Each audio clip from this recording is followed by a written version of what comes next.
There is a particular kind of tired that has nothing to do with how long you have been awake. You have had enough. You have eaten, rested, accomplished things. By any reasonable accounting, the day has been sufficient. And yet here, in the quiet, something persists. A low current of not quite. A sense that somewhere, slightly ahead of where you are, something is waiting that would finally make this feel complete. You may have been carrying this your whole life without knowing it had a name. The Buddha had a name for it. In the language he taught in, the ancient Pali of northern India, he called it Tanha. The literal translation is thirst. But it is not the thirst that a glass of water resolves.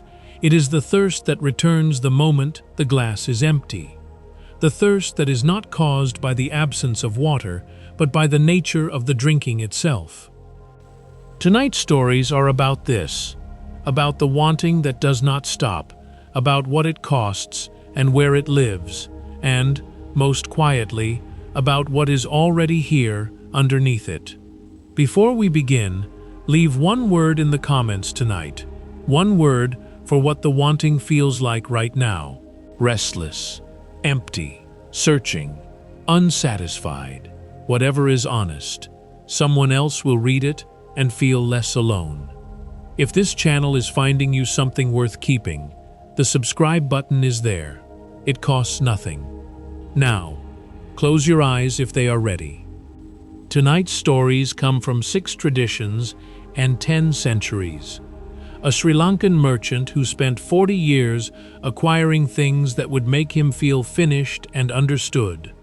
On the morning of his greatest acquisition, that he had never once been thirsty for what he thought he was thirsty for. A Tibetan nun who confused the wanting to be good with the wanting of the craving, and spent 12 years chasing a quality of practice that was present on the first morning she sat. A Chinese hermit who cut off his own wanting at the root, slowly, over 30 years, the way a gardener removes a vine that has grown through the walls of the house, carefully, without destroying the house. A Japanese laywoman who discovered that the restlessness she had been trying to resolve for 50 years was not a problem but a signal, and that signals, once understood, can simply be received rather than answered. A Korean monk who found, in the most ordinary moment of his most ordinary day, the thing the wanting had been pointing toward the entire time. And a very old Vietnamese tea farmer who sat by his field one last morning and understood that the wanting and the having had always been the same field. These stories are contemplative in nature, offered for rest and reflection, not as medical or therapeutic advice. Simply stories, simply this. Feel where your body meets whatever is beneath it right now. The breath is already here. The body is already here. This moment, arriving without being asked for, is already here. The wanting may also be here. Let it be here too. It does not need to be solved tonight. The stories are waiting.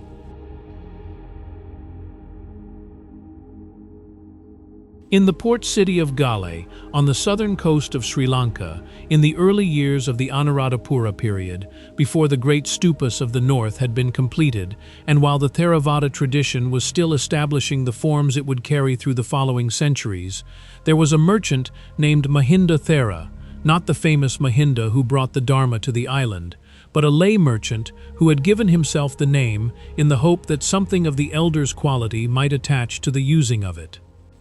He was 58 years old.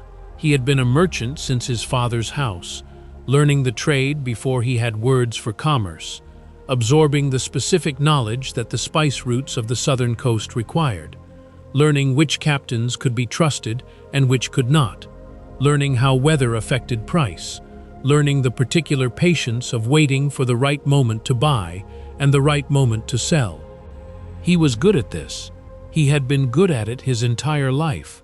The goods flowing through the harbor at Galle, the cinnamon and pepper and cloth and copper, had moved in ways that added to his holdings for 40 years. He had a large house. He had boats.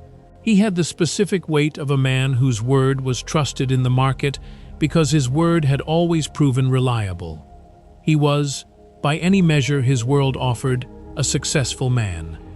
And every morning, for as long as he could remember, he had woken with the same quality in him, the sense that the day ahead contained something he needed to acquire, not a specific thing.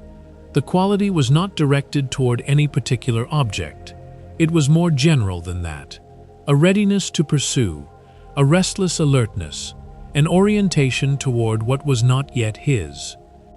He had understood this as the driver of his success, the quality that got him out of the house before the market opened, the quality that kept him attentive through long negotiations when less careful men grew tired and settled for less than the moment would have offered. He had understood it as a virtue. In the 58th year of his life, he acquired the last significant thing on the list he had been constructing, mostly unconsciously, since his early 20s. A plot of land on the hill above the harbor, well positioned, with a view across the water that on clear days extended to the horizon, that he had been watching for 15 years and that had finally become available at a price he considered acceptable. He completed the transaction on a morning in the dry season.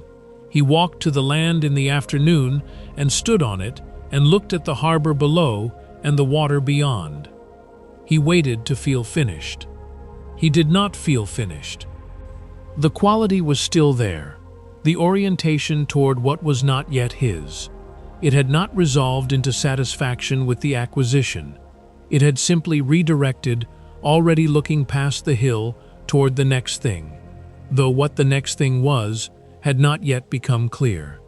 He sat down on the land he had just purchased and looked at the harbor for a long time. He had been purchasing things his entire life, in the expectation that the purchasing would eventually produce a state in which the purchasing was no longer necessary. He had understood, without articulating it, that there was a threshold beyond which the acquiring would give way to the having, and the having would give way to a settled quality of sufficiency. The threshold had not arrived. He sat on the hill until the light began to go. He watched the boats in the harbor below. They were the same boats that had always been there, loading and unloading. Their movements, the specific movements of commerce in a port city, where commerce had been the organizing fact of life for as long as anyone could remember. He understood something sitting on the hill in the fading light that he had not understood in 40 years of successful acquisition. The restlessness was not a sign of what he lacked. It was a feature of the movement itself. The pursuing was the thing, not the thing pursued. He had been drinking from a cup that did not empty because the drinking was the cup's purpose, not the resolution of the thirst. The cup did not exist to satisfy. The cup existed to be drunk from, and every drinking prepared the next thirst. He had not been moving toward sufficiency. He had been generating the experience of insufficiency in order to have something to move toward. The harbor was full. The house was full. The boats were his. The hill was his. The thirst was exactly what it had always been. He sat on the hill for a long time. Then he walked home. He did not stop being a merchant. He did not renounce his holdings or withdraw from the market. He continued the work because the work was what he knew and the work was real. But something changed in the quality of his mornings. The orientation toward what was not yet his became, slowly and imperfectly, available for examination rather than simply obeyed. He began to notice it as a quality in him rather than as a description of the world. He said to a younger merchant, near the end of his life, when the younger man asked about his evident contentment, "I found out that I was not thirsty for what I thought I was thirsty for." The younger man asked, "What were you thirsty for?" The old merchant was quiet for a while. Then he said, "For the thirst itself. I was so accustomed to moving toward things that I had mistaken the moving for the thing." He looked at the younger man. When you discover that, he said, you can still move, but you move differently, with less urgency, with more room for what is already here. This is the first thing tonight's stories offer, not the instruction to want nothing, which is not useful instruction, the invitation to notice what the wanting is actually for. The thirst beneath the thirst is not for the harbor, or the hill, or the next thing on the list. It is something more essential than any of those, and that something is already present in whatever you are doing right now, including the lying still, the not moving, the specific weight of this body in this dark. Let the breath be the full length of the breath, in and out. Let the next wanting, wherever it is aimed, rest for the duration of the exhale. The harbor is still. The boats have stopped moving for the night. And as the old merchant on the hill in Gal watches the last of the light go across the southern sea, we travel now northward and westward across the centuries, to Tibet, where a nun confused the wanting to be good with the craving, and spent 12 years pursuing a quality that had been present all along. In the region of Sang in central Tibet, in the early 14th century, during the period when the Sakya school was at the height of its influence and the great monastery complexes of the plateau were centers of both political and spiritual life, there was a nun named Pema Yangchen, not the Pema Yangchen of the lineage story, but a different woman, a lay practitioner who had taken ordination at 32 and had been practicing with the diligence of someone who came to the Dharma late and understood the cost of the years spent without it. She had been a practitioner for 12 years at the time of this story. She had sat in formal meditation every morning for 12 years, without missing a session. She had attended every teaching available in her community. She had kept the precepts with the specific care of someone who understood that the precepts were not rules imposed from outside, but the natural shape of a life oriented toward clarity. She was, by any external measure, a serious practitioner. She was not at peace, not in the dramatic way of someone in crisis, in the quieter way of someone who has been applying consistent effort toward a quality they can almost see but cannot quite reach. The quality she was pursuing had a name in the tradition. The teachers called it Rigpa, the natural awareness that underlies all mental activity, the stillness that does not depend on the absence of thought. She had descriptions of it from many teachings. She had had experiences that resembled the descriptions, moments of unusual clarity that came sometimes during formal sitting and sometimes in the ordinary activities of the day. But the quality she experienced in those moments seemed different from what she was trying to achieve, lighter and more ordinary, and less like an arrival than like a brief clearing of something that had always been there. She had been trying to reproduce the clearings. The trying had produced a particular quality in her practice that she had noticed without understanding, a subtle tension, the very effort to be present producing a layer of effortfulness that obscured the presence she was seeking. She went to a teacher in her community, an older nun who had been practicing in the Dzogchen tradition for 40 years, and described what she had been experiencing. The older nun listened without interrupting. When the younger woman finished, the older one asked a single question. She asked, "What were you doing in the moments of clearing that you have not been doing at other times?" The younger woman thought carefully. She went through the moments she had described. On a hillside in the early morning, in the kitchen after the community meal, once in the middle of a walk between buildings, for no reason she could identify. She said, "I was not trying to do anything." The older nun said nothing. She simply looked. The younger woman sat with what she had said. The clearings had come when she was not trying to produce them. The 12 years of effort had been in service of producing something that arrived only in the absence of production. She had been running toward a door that opened only when she stopped running. she said. "You mean I have been practicing past the practice?" The older nun said, "The fire you are trying to light is already burning. You keep blowing it out looking for a match." The younger nun spent a long time with this. She did not stop practicing. The forms of practice, the sitting, the recitations, the careful attention to the precepts, these remained. But the relationship to the forms changed. Where she had been using the sitting to pursue the quality, she began to use the sitting to notice the quality that was present even before she sat. The quality that had been receiving every morning of practice for 12 years, without her recognizing it as what she was looking for. She said, in a conversation years later, with a student who came to her with the same difficulty, "I spent 12 years looking for something, and 12 more years seeing that I had been standing on it the entire time." She paused. The standing took practice too. It is not as easy as it sounds, but it is a different kind of effort, the effort of recognition rather than the effort of pursuit.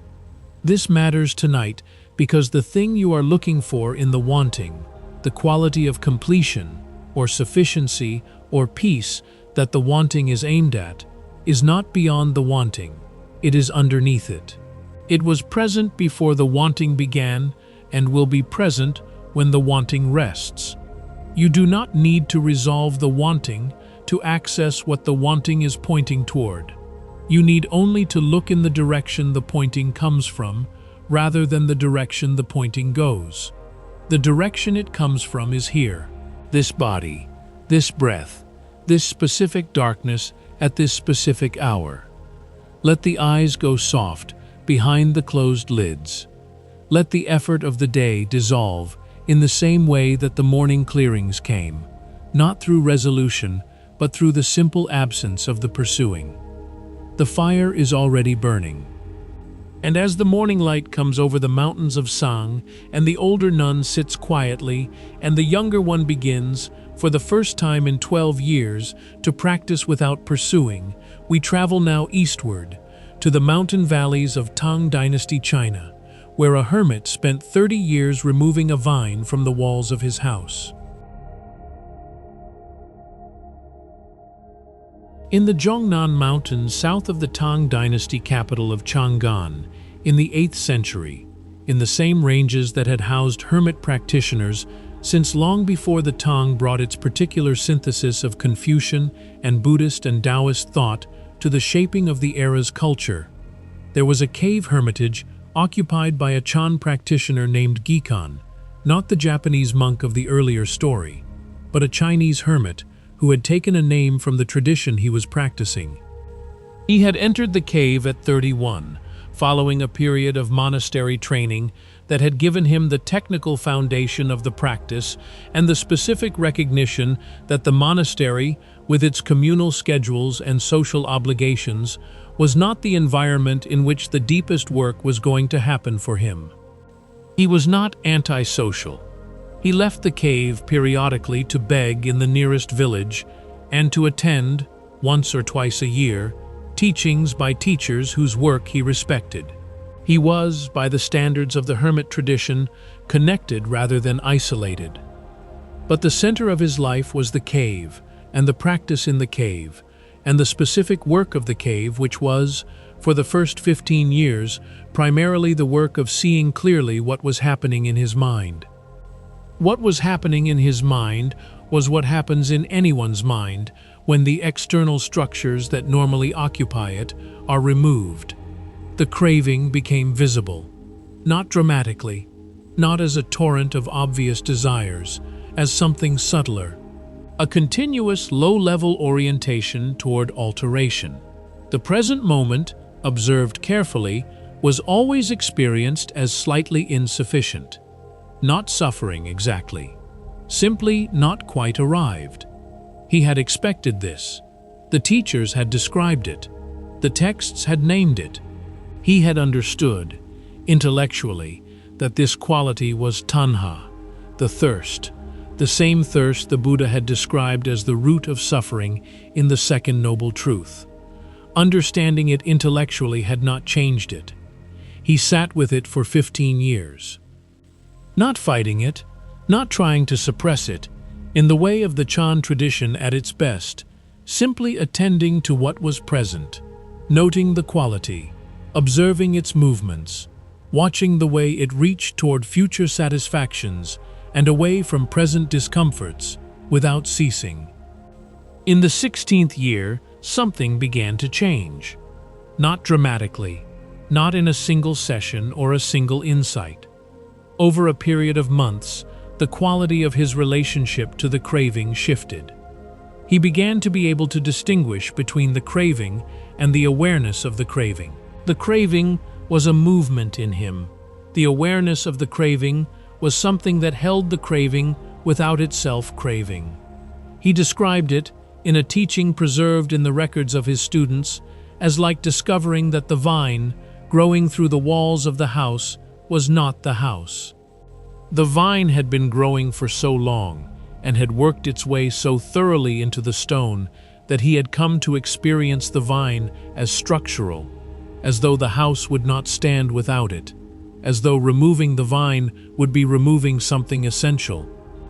The 16 years of careful observation had shown him, slowly, that the vine was not structural. The house stood on its own. The vine was a guest, persistent and well-established, but a guest.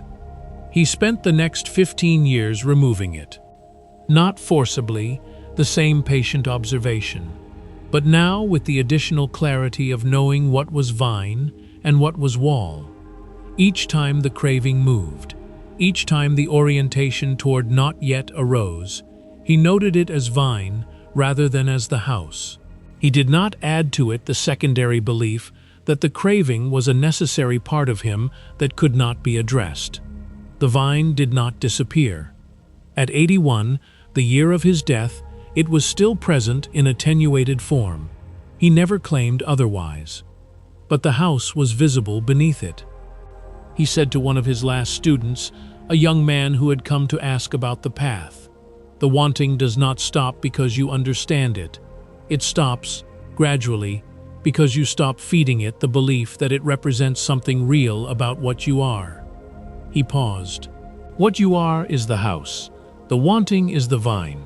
The vine can grow very thick and for very long, and you can mistake it for structure. But look at any wall it has grown through, and you will see the stone is still there, unaffected, doing what walls do. The student asked, "How long does the removing take?" The old hermit looked at him for a while. Then he said, "As long as it takes to see clearly." And then a little longer. Tonight the vine is present, probably. The low-level orientation toward alteration that is the texture of an ordinary human mind in an ordinary human night. It does not need to be removed tonight. It only needs to be seen for what it is. Not the house, the vine. The house is here. It has been here through every moment of wanting. It will be here after the wanting rests. Let the forehead smooth now. Let the jaw release. The stone beneath the vine is solid. And as the old hermit in the Zhongnan Mountains observes the vine in his walls, with the patient attention of 30 years, and the walls stand solid beneath it, we travel now eastward across the sea to Japan, where a laywoman discovered that the restlessness she had been trying to resolve was not a problem, but a signal. In a small city in the province of Echigo, on the western coast of Japan, in the middle years of the Edo period, in the late 17th century, when the Zen traditions of that region had developed the particular forms of lay practice that the Edo period supported, and the tea tradition had refined the aesthetics of ordinary attention into a form that could be transmitted through the arrangement of bowls and the handling of a whisk, there was a woman named Tomo who had been restless since she could remember. Not unhappy, restless, the specific quality that makes a person in a pleasant room feel that there is something they have left undone in another room, the quality that makes a comfortable evening carry in it the seed of a mild dissatisfaction that cannot be located or named. She was 53 years old. She had raised 3 children, managed a household, attended the teachings at the local Zen temple with the regularity of someone who understood that the teachings were not entertainment but medicine, and who was not sure, after 30 years of attendance, that the medicine was working.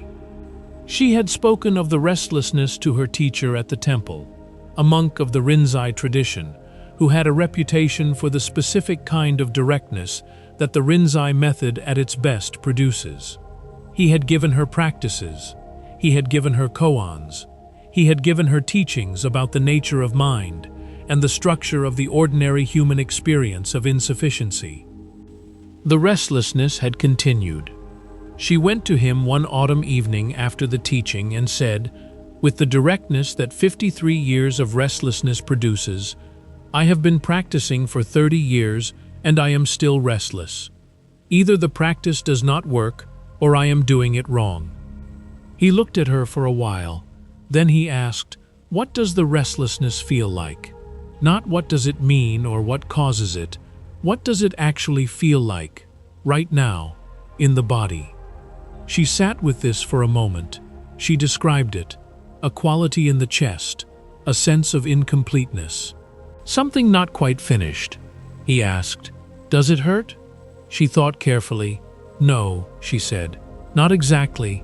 It is uncomfortable, but not painful." He said, "Is there anything underneath it? If you go past the quality itself and look at what is holding it, what do you find?" She sat with this for a longer time. Then she said slowly, "There is something very still, behind the restlessness, or underneath it, something that is just watching." He said, "Has that something ever been restless?"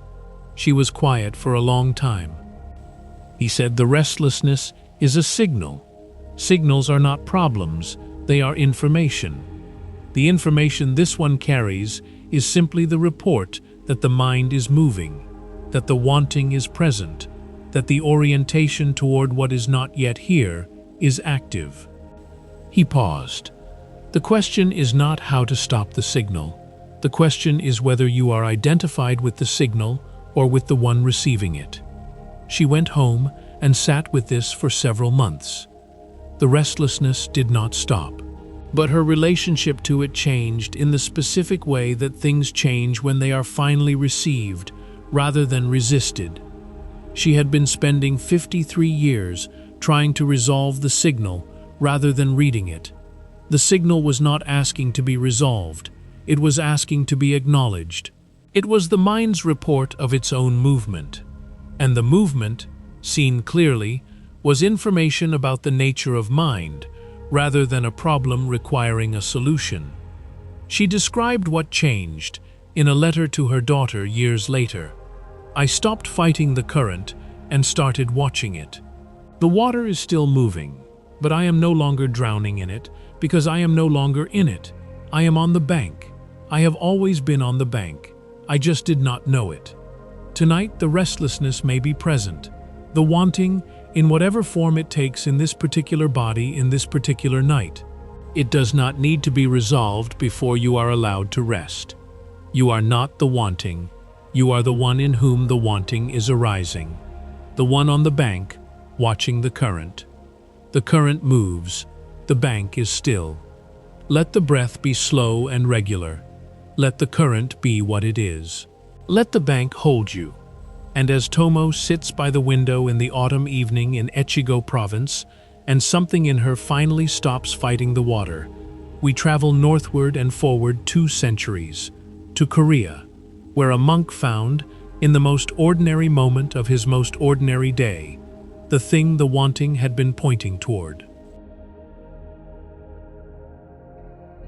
In the mountains of North Jeolla province in Korea, in the early years of the Joseon period, in the 15th century, there was a Seon monastery where a monk named Wolsan had been practicing for 23 years. He was 46 years old. He had come to the monastery at 23, following the specific conviction of a young man who has understood something about the limitations of the ordinary world and has decided to investigate the alternative. He had practiced seriously. He had sat through the long, silent retreats that the Korean Seon tradition prescribed.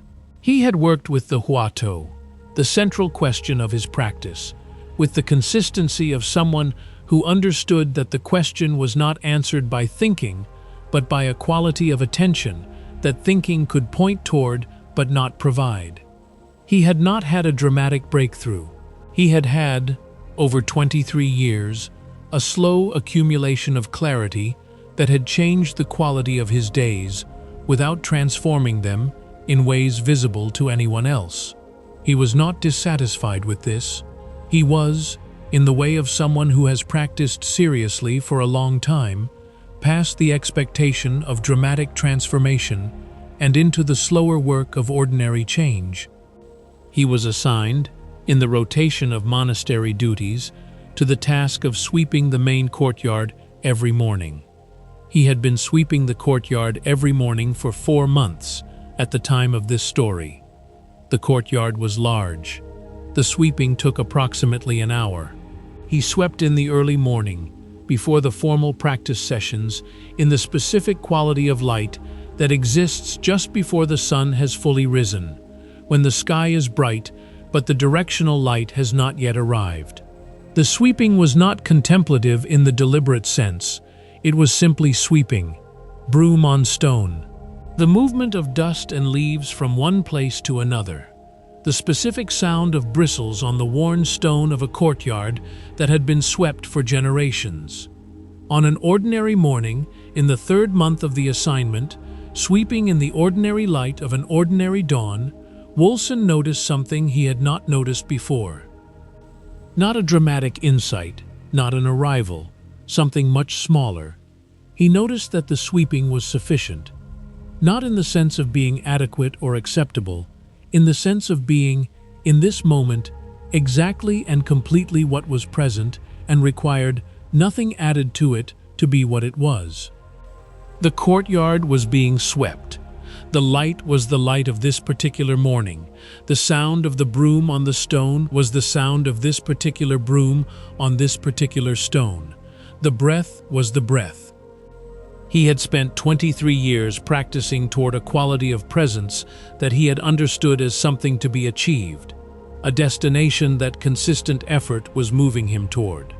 The sweeping was present, not the achievement, the simple fact of what was here. He swept the rest of the courtyard in the same light and the same sound, and did not try to hold what had happened or replicate it. He went to the morning sitting. He ate the morning meal. He did the next thing the day required. In the years that followed, he taught the sweeping, not as a formal teaching about the nature of the moment, simply by having new monks assigned to sweep alongside him and bringing to the sweeping the quality of attention that the 23 years had produced, which was the quality of someone for whom the ordinary moment had become, finally and without drama, enough. A student asked him once how to find the thing the wanting was pointing toward.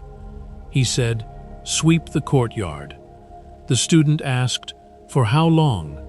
He said, "Until the sweeping is the thing the wanting was pointing toward." Tonight you are lying still. The breath is moving. The darkness is the specific darkness of this specific hour. Nothing is being swept, but the quality available in the sweeping is available here, in the stillness, in the ordinary extraordinary fact of being alive, in a body that is resting.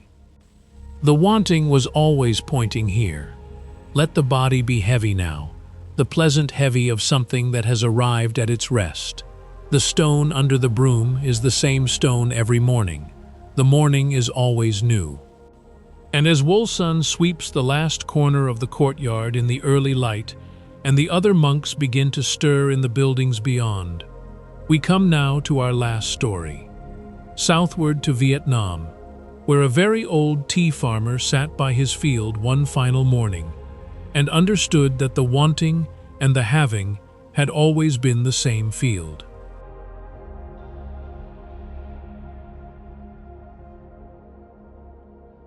In the central highlands of Vietnam, In the province of Lam Dong, where the altitude produces a climate cooler than the coastal plains, and the particular conditions of soil and rain create the quality from which certain teas develop their character, there was an old farmer named Min who had been working the same terraces for 62 years.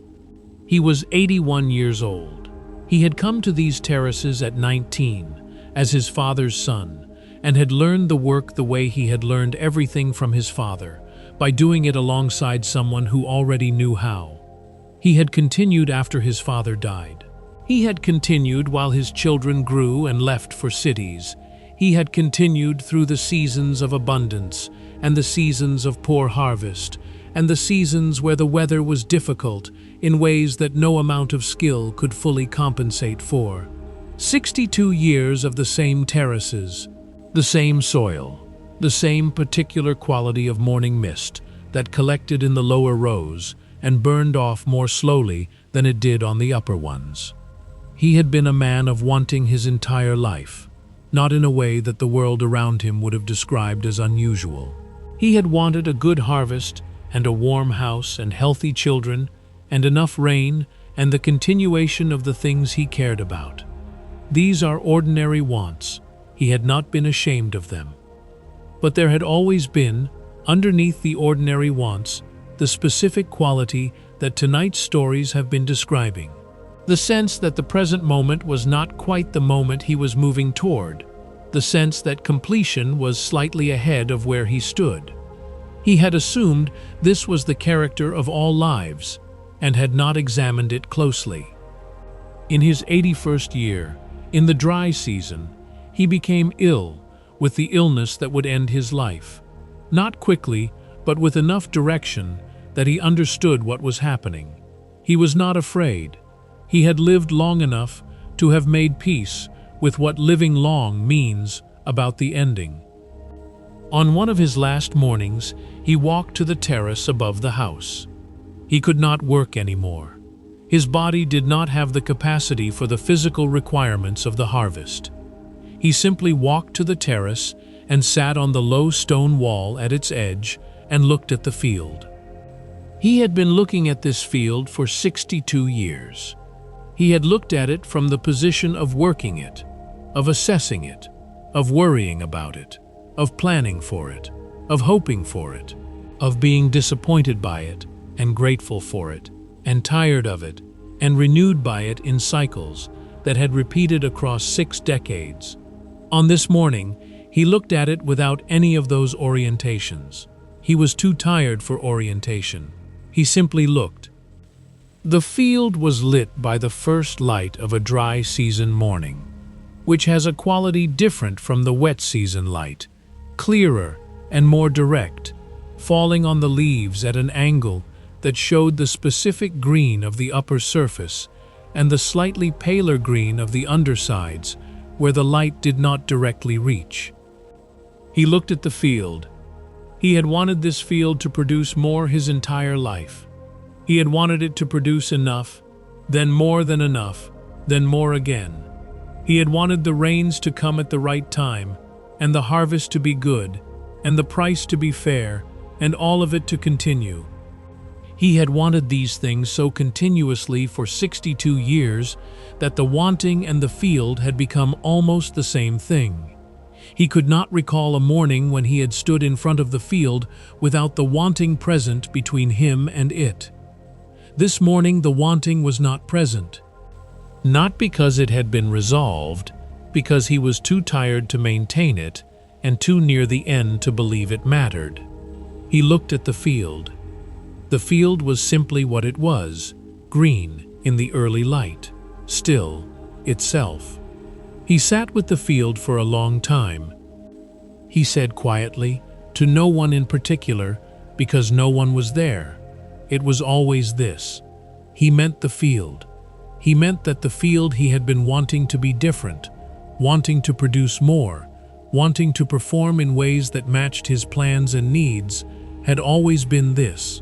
This specific green, in this specific light, on this specific morning. He had been standing in the field his entire life, wanting a different field. The field had always been enough. He had never once been in the field without the wanting. The wanting and the having had been so continuous that he had not been able to tell them apart. The wanting had been the frame through which the having was always viewed, never the having itself. On this morning, with the wanting rested, he was simply in the field. And the field was, as it had always been, the same field. He died 3 weeks later. The family said he was peaceful. They said he had been sitting by the terrace on many of his last mornings, looking at the field with a quality they had not seen in him before. His granddaughter asked him once, in those final weeks, what he was looking at. He said, "What was always there." She asked, "What was always there?" He smiled and said, "The field." Tonight, whatever field you are standing in, whatever the specific texture of your specific life, at this specific hour, the field is here. Not the field you will have, not the field you wanted, the field that is here. It has always been enough. The wanting was not wrong, it was the frame. And the frame is resting now, and through the resting, the field is simply visible. Let the body be completely still now. Let every wanting, every orientation toward what is not yet here, rest for the length of this breath. The field is lit, the mist is rising. The morning is exactly what the morning is. We have traveled far tonight, to the harbor at Galway, where a merchant acquired the last thing on his list and found the wanting still present, and understood for the first time what the wanting had actually been for. To the mountains of Sang, where a nun spent 12 years pursuing a quality of practice that had been present on her first morning and needed only to be recognized rather than achieved. To the Zhongnan Mountains, where a hermit spent 30 years learning to distinguish the vine from the house it had grown through. To the window in Echigo province, where a restless woman learned that she was not the signal, but the one receiving it. To the monastery courtyard in Korea, where a monk found the thing the wanting had been pointing toward in the most ordinary moment of the most ordinary morning. And to the tea terraces of Lamdong, where an old farmer in his last weeks finally looked at the field without the wanting in the way and found it had always been exactly what it was. 6 traditions, 10 centuries, 6 different arrivals at the same understanding. The wanting is not a flaw. It is not evidence of something missing in you, or wrong with you, or insufficient about your life. It is the nature of mind in motion, the way a river is the nature of water moving through a landscape. The river is real. The bank is also real. And you are the bank, not the river. You have always been the bank. Let the names dissolve now. The merchant, the nun, the hermit, the restless woman, the monk with his broom, the old farmer at the end of 62 years. Let the stories return to the silence they came from. What remains is what has been here through every moment of every story, holding it all, undisturbed by any of it. The breath, arriving, the body, held, the specific darkness of this specific hour. The wanting may still be here. Let it be here. It is the river. It does not need to be stopped. You are the bank. You have always been the bank. Just this, just the breath, just the body, just the field, lit by the first light, exactly what it is. If sleep is reaching for you now, let it come. The field will be here in the morning. It has always been here. Good night. Before you go, one thing. I made this channel for nights like this one, when the wanting is present and the quiet has made it louder rather than softer. The teachers in tonight's stories spent lifetimes learning something that I have tried to bring to you in a few hours of darkness. You are not the wanting. You are the one in whom the wanting arises, and that one is already and has always been enough. Leave one word in the comments if you feel like it. One word for what the wanting felt like tonight. Someone will read it. And if the quiet Dharma is somewhere you want to return, the subscribe button is there. It costs nothing.